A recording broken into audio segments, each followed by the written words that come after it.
Watch Caleb shave 14 years of regrowth. And this is how the video is going to start off, by the way, for people that are tuning in afterwards. Oh, great, we're live. That's okay. We are live on Facebook. Hello, everybody who is tuning in right now. So this is Trends with Benefits, a weekly roundtable podcast that we do here, where we kind of gather some experts from the company to get together and talk about different things that we've seen during the week, give some opinions, and we're live on Facebook here for the first time. So what we really want to do is get your opinions as well. We're going to be taking some questions. I'll kind of follow along as we do this. It could be, I don't know, a train wreck. I just saw a USB cable fall, so I'm not. Are we still live? We're already falling apart. Okay. No, we are live. I've got it up right here. Producer's Rich is like, So we've got several different things we're going to get to. Let's find out who we've got here in studio with us right now. I'm your host, Greg Nibbler. To my right, I'm Brad Burke. Brad Burke. And Brad, what do you do here at I Digital? write for the computing section. Excellent. And? Caleb Dennison, senior editor at Digital Trends. I'm jet lagged, so I'm in a weird place right now, which is pathetic because I just went to New York for 2 days and came back. But man, it worked me over kind of hard this time. I don't know what the deal is. I feel like right now, if this were Anchorman, you'd be the Paul Rudd character in this. Yes, that's fair. Yeah. That's a fair assessment. Good call. Something about Sex Panther, I'm sure, is involved. Wow. And on the end. And I am Jack Fan, VP of Strategy here, in charge of social media. Excellent. Yeah. All right, so let's get to the main topic. And I'm sure a lot of you out there watching right now or listening, if you're listening via podcast, have seen this video. And it is, ostensibly, it could be a dream come true, at least for me, because I've always dreamed of having my own hoverboard. And it's what they're claiming to be that. So we've got a video of it that we're going to put up here. And I encourage you to look at it if you're listening via podcast. To be clear, we're not talking about the exploding battery rolls on the ground hoverboard. Right, which I'm still mad about. Yeah, I am marketing. too. Obviously, I couldn't let it go. But but this isn't that. This is not that. This isn't actually. I'm trying, man. It will never be let go. No, this is actually, it's from the company, and you may have seen them before with their flyboard, which was this thing where it had a giant tube that stuck into the water, and so it would propel you up into the air on that. And there was a video of this that came out a couple of years ago. It's been known that that's a real product. Well, now they're saying they've gotten rid of the tube to the water, and instead they've somehow created a real hoverboard where they've got a video up of it. The video is showing right now where you can go, I think in this video they go about 98 feet in the air, but they're saying they can go up to 10,000 feet and that it'll last for quite a long time, that you can ride around on this thing. No tubes are required for water. It's actually what they're claiming to be like a real legitimate hoverboard. That looks like a bunch of the UFO videos I've seen. And that's where the question is. From where I'm sitting right now. I mean, is that... Well, I don't know. Well, you get the water splash. You get this water splashing from the river, right? That's all After Effects. You could do that. Yeah. I'm not saying it is. I'm saying it's possible. How is it supposed to work? I think we should start there. Okay, well, that is what they're claiming. So it's called the Flyboard Air. And what they're saying that they're using is actually, let me pull it up here just so I've got it right here. It's from Zapata Racing. It goes up to 10,000 feet. They are using a system I'm just pulling it up here.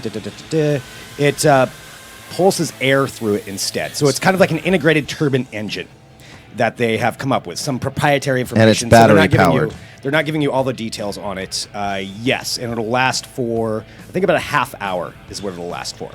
And so they're saying that it's real.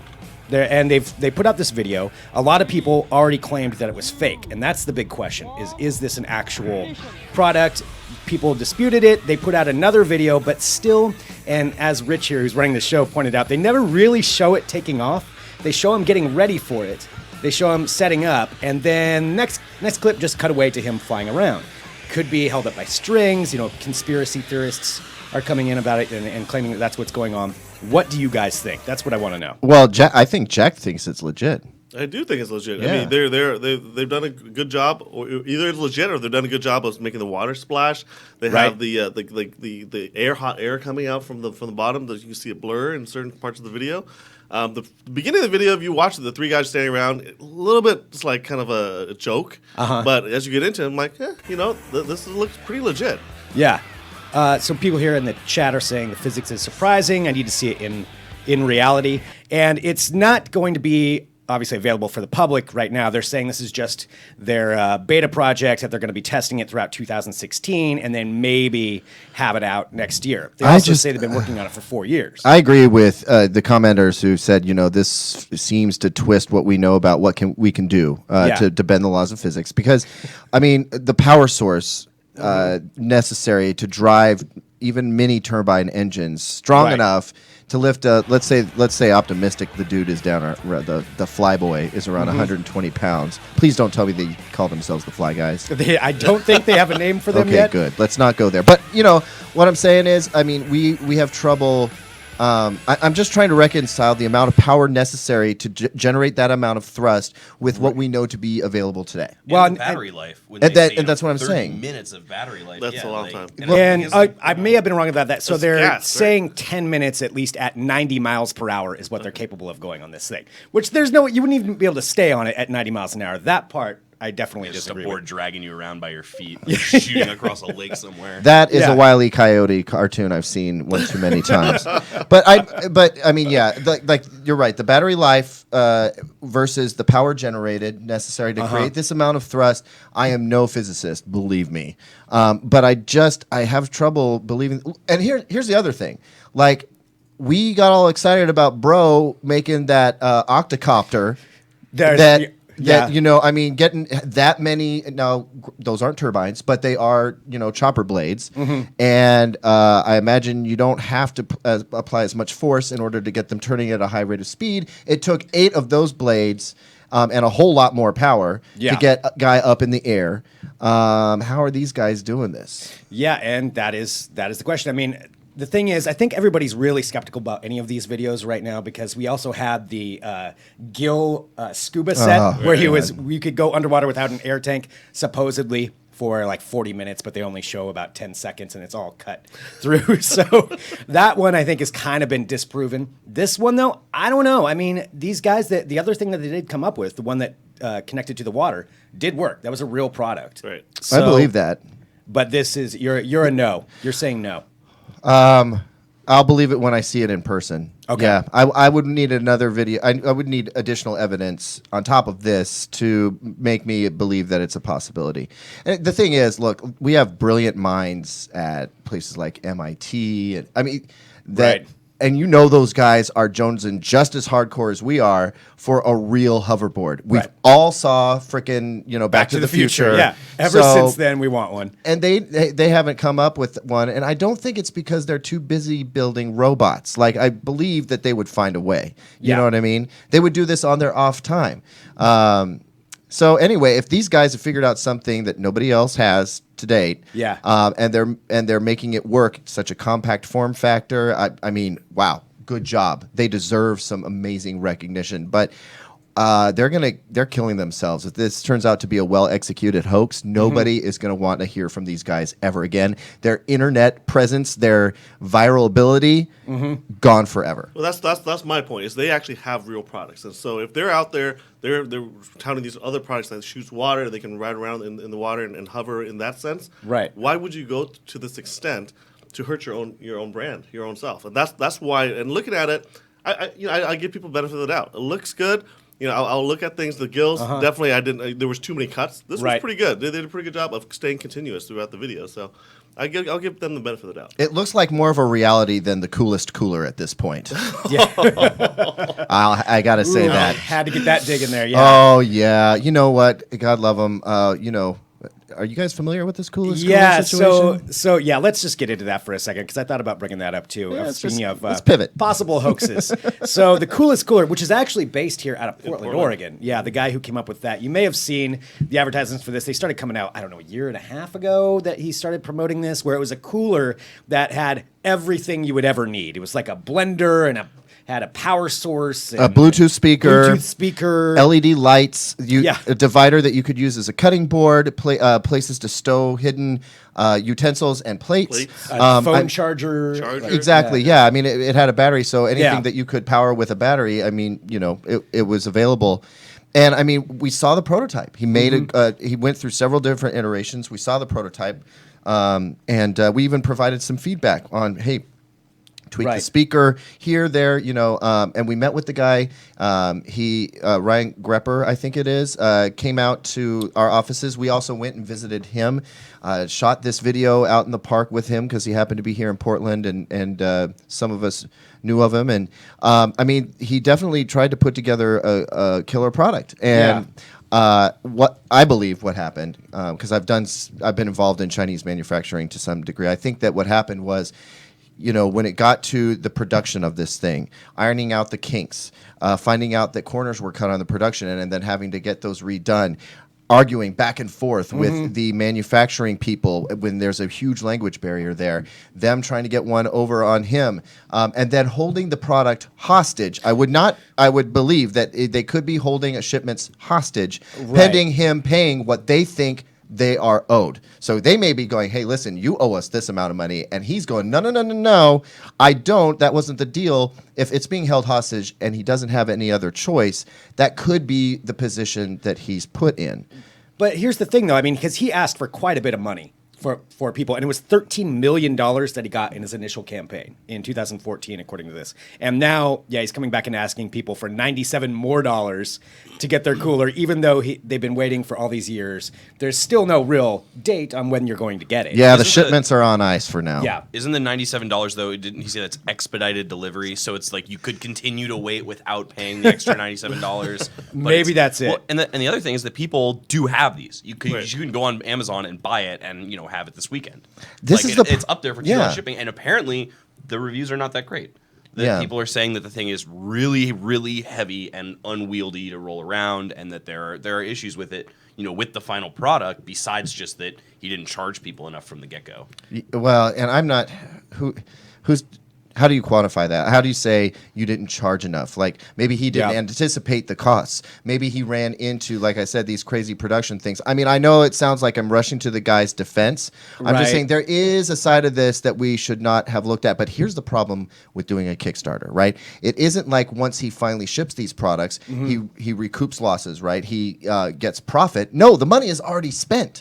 Yeah. There is no profit. Or he made his money and spent it on something else. We don't know what happened. Right. If he built in himself some profit. But the fact is, if he's asking for more money, it's because he needs that money to make this happen. He's borrowing from Peter to pay Paul, and then how are you gonna pay Peter? You know what I mean?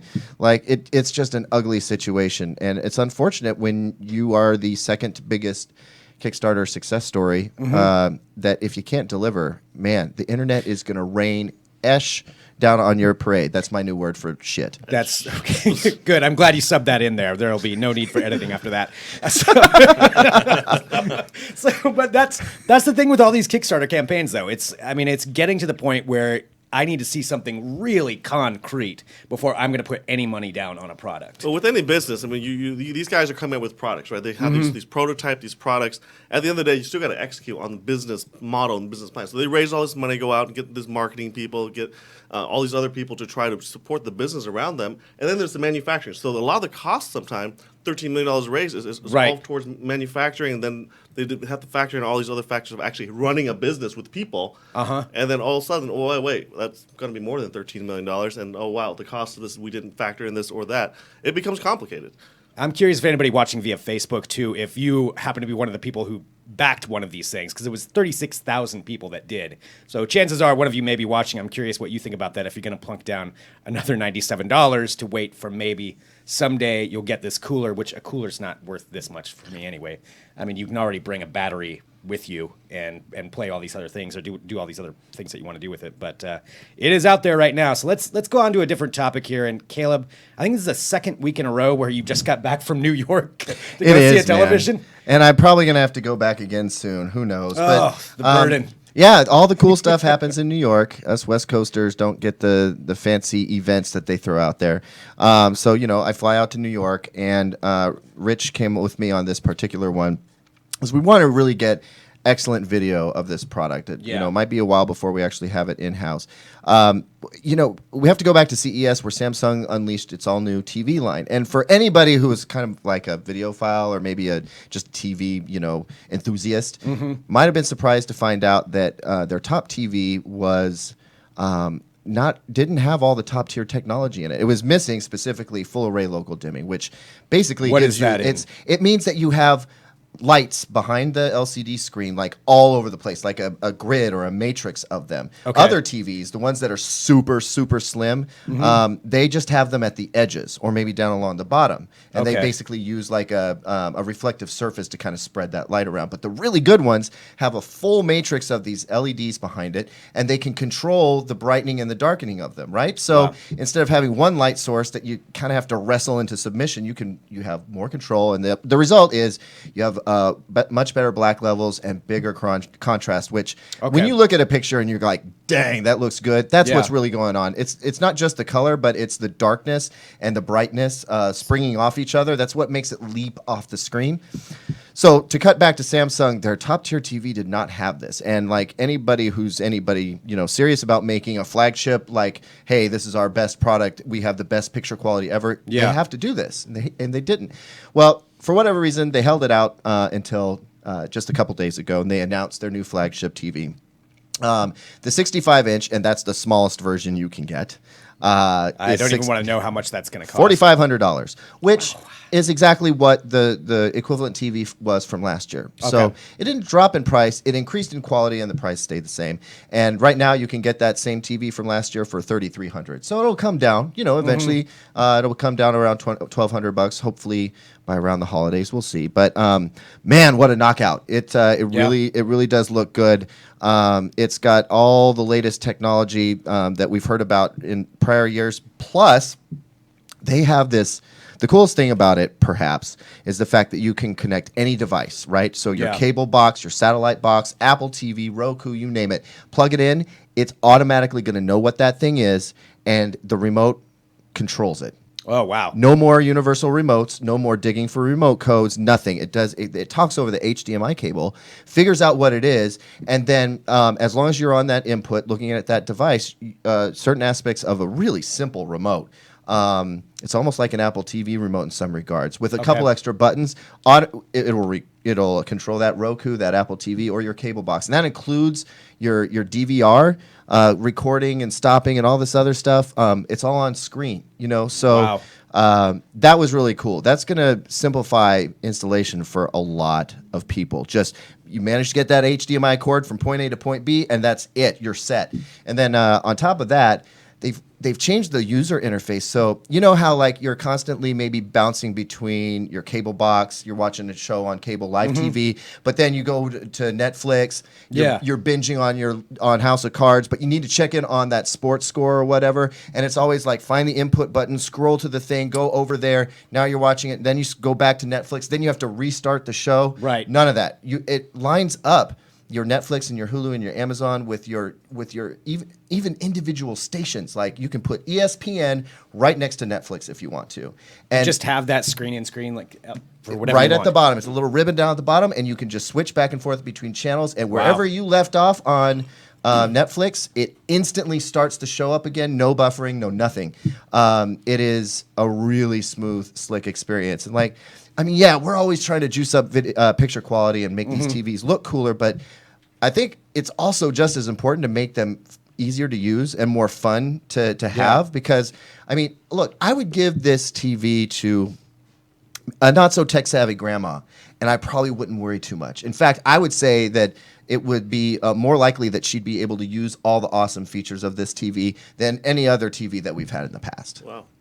Is there anything stopping them from bringing that kind of tech to their other monitors? It seems like, if you have MHL on your HDMI ports, then they could sort of enable this tech on any of their older TVs. I don't know that the processing is, I don't know if it's a firmware thing or a software thing. Okay. So I don't know if they could enable it on prior TVs.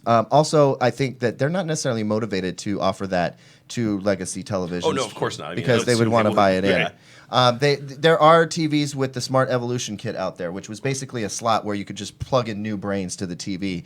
But they've stopped offering those, if I'm not mistaken. Well, they're no longer making that an option on new TVs. So we'd have to ask Samsung some pretty deep questions about what they were trying to do there. But the last thing about this TV, one thing that's definitely worth, I think, mentioning, and it hasn't been fully executed yet, but the potential is there.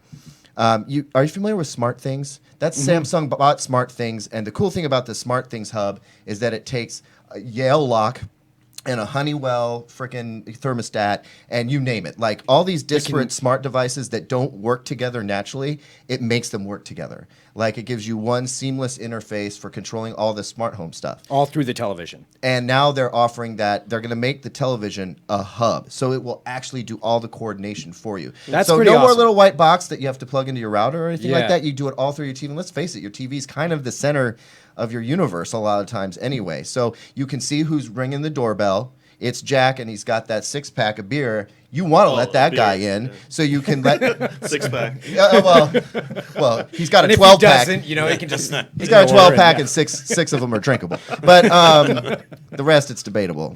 Anyway, you could open the door. He comes in, automatically switches to the game you're going to watch. The shades draw, lights dim. You're in home theater mode. The soundbar comes on, yeah, it's that kind of thing. So they make it they're really trying to make their TVs the center of your smart home. And honestly, that makes a lot more sense then too about the price. I mean, I get the picture quality, but if you had all that in there too, and it really does drop to around, what did you think, maybe by the holidays? I think you can get and that's not just the expensive model. This goes in. This is in all of them. There's 7 series, 8 series, and 9 series TVs. So we could be looking at one that costs as little as $1,500. Damn. All right. That does would all of definitely the be- things that I just described. Wow. And picture quality will vary a little bit, definitely, but you're still getting all those features that are going in there. Well, and your full review too is at digitaltrends.com. If you're watching via Facebook, the link is right there in the comment section. But yeah, check it out. That is now I want one of those really, really badly. Just watch Samsung's news TVs as they come out, and as we start doing our reviews, you're going to see more and more about what they can and can't do. Okay. These guys are doing battle out there to be like the reign supreme. And so Vizio came out with their P series, and they were like, check this out. You control the whole thing with the tablet. And there's some cool features there. Samsung's hitting right back with a lot of stuff. Very I cool. always wonder how they're going to do it, how they're going to one up the other guy next, and Samsung delivered another surprise. So good for them, I guess. Awesome. Fantastic. So that's at digitaltrends.com. You can check that out. So like I said, we are live on Facebook. If you've got questions or tech questions you want to ask, go ahead and pop those in the comments, and we'll try to get through those as we go. Since we are live, you're probably hearing sirens in the background, or you might be. That is because we're in downtown Portland. Yeah, there they go. That means you get a free bag of popcorn. Yeah, that's what that means. Those playing at home. Let's see. Do you not read? Okay, yeah, we'll take a look at YouTube comments as well. So I'll get through on both of those. Let's go through a couple more things here, though. Brad, you had a horror story that I feel like we need to bring up and talk about that just has to do with, I'm sure a lot of people out there play PlayStation or have dealt with hackers. We'll try to sum it up. The whole article's at digitaltrends.com because I know we're going to run low on time. But can you briefly tell us about this horror story that you went through this week? Yeah, so I guess to make a long story short, I woke up and my account was compromised. I got a couple emails saying someone had added money to my account, purchased a game, and then without accessing my email, had changed the email address attached to my account. So I was totally locked out of it. And I, of course, filed a dispute with my credit card, and I said, these aren't my charges. Well, I tried to figure this out. When I finally got through to Sony, they said, oh, sure, just cancel those disputes so we can refund you the money. And as soon as I did, they said, no, we're not going to refund you the money. Actually, we're just going to put it back in your wallet. And I said, well, what if I charge it back again? And they said, well, your account will be banned for debt. Oh, Wow. So... yeah, so I mean, however I got the email, a lot of people Did on you this say, article- don't you know who I am? Did you drop that? Because you probably should have. I try not to, Right. I really try not to do that, but I But did you sort of at shouldn't the need end. to. No, right, yeah, you absolutely Wow. shouldn't. And at the end, they did come back. So, PlayStation, after kind of hounding them and pressing that advantage, they did issue me a refund. Although they were, they said in this email, this is the only refund you will ever get from us. Like, we're not going to refund you again. That's the ridiculous part. You were hacked. Yes. They took your money. They didn't secure your account. Well, but however it happens. the onus is kind of on both of us there. I try and change my passwords frequently. I have 2-factor authentication in a lot of places. Sony doesn't offer that. That's their prerogative to not do so. But the issue isn't so much how I was hacked. Sure, maybe I clicked a link somewhere and gave out a password I shouldn't have, something. But Right. the issue is how they dealt with it afterward was to basically call me a liar. And in their response, they literally say there is no indication your account was compromised. when despite the fact that someone changed the email address associated with it and added a PS Vita to the account, and I don't even own a PS Vita. So, there were some clear issues there, and it was nice to hear that people kind of came back. I thought people were going to be like, "Oh, you're an idiot," and there was a little bit of that, but a lot of people came out of the woodwork and said, "This is exactly what happened to me." Wow. Some of them were not able to get refunds. Some of them were not able to get through to Sony. And there are lots of problems with just the way that the whole thing was handled. Wow. I'm sure they deal with a lot of fraud, and so I would understand them being guarded. But what you're describing is just flat out irresponsibility. Like, I am really surprised that they would do that. And obviously they didn't know who they were talking to because they think, look, I don't like dropping that thing very often. Right. But you don't want to be, trying to pull off the lowest standard of customer care you possibly could on a person who's in a position to tell millions of people about the low standards of your customer care.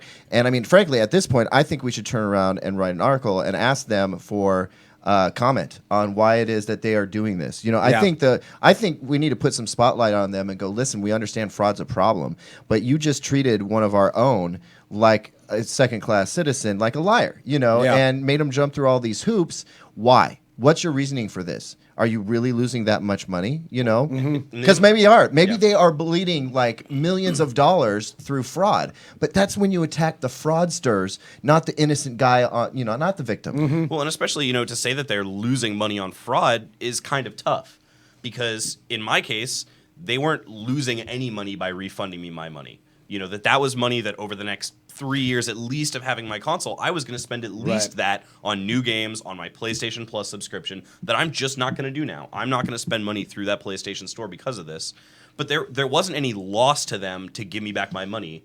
And, if they don't want to institute a policy like a lot of retailers have for refunds, you can refund on Steam, you can refund on Origin, which I think is like, not to trash EA, but is like not a very good system for buying games on a PC. You can get refunds there. I mean, they offer them. And, they don't have to do that.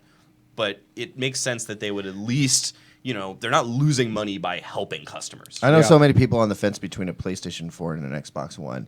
And when I hear a story like this, it would make my decision easier. Xbox has two-factor authentication. I will say that. And actually, I mentioned that, and people were like, "That's so stupid. I hate that two-factor. They should turn that off." And it's like, but in this case, it would have helped. Yeah. And especially, I went into my PlayStation, and they have a security setting that requires a password before you buy anything. And it was already on, but the person knew my password because they changed it because they contacted customer. However they did it, they were able to sort of bypass all of these security features, which then became a problem for me. And the other, it took me several hours, even after pushing my advantage as a journalist was like, hey, you need to help me with this.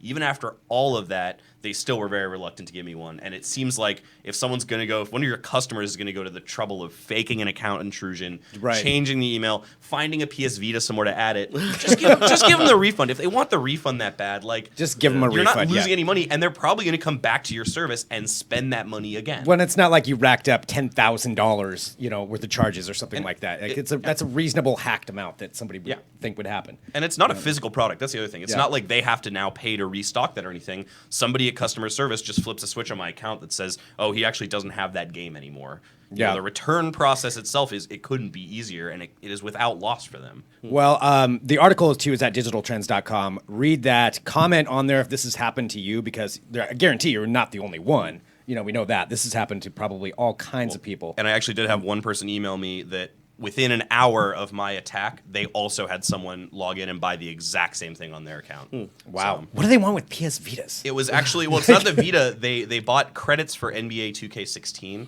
Okay. So the thought we're having is that somewhere online you can buy these, packs or virtual credits, and then they use shill accounts to buy them and sell them off. In the dark web. Yeah, exactly. All right. Well, we're starting to run low on time here, but we've got so many different stories. We're going to have to whittle these down. Jack, I'm going to go ahead and let you lead this because this is a story you wanted to talk about. It's the wonders of 3D printing, and it's also kind of disturbing on how this was done, but it has to do with some medical uses of 3D printing. Exactly. I mean, I love 3D printing like the best of them out there, and I love seeing what new innovative ways, especially in healthcare. I come from a healthcare background, so I love that. And then I see the story about these mice being born from from a mouse that had no ovaries, and so she we call it she Sure, had I suppose. ovaries 3D printed for her. And she ordered them up. Hey guys, could you do this for me real quick? What's fascinating? I mean, Strangest it's funny. five-hole movie ever. I posted a story on Twitter, and it's actually kind of interesting. I had a lot of people who retweeted, and they were very passionate about it because they were saying, oh my God, as someone who's infertile, this would be great, moving forward. Then you start reading through the story a little bit, and how do they 3D print this? So they created this gelatin, and literally it's gelatin out of the same ingredients as Jell-O. And that's the part that's so unnerving. And they mixed it with animal skin to create this gelatin that holds these eggs and ovaries. I mean, this could be a hoax. I don't know. Maybe. No, I'm just thinking of the other applications of this technology.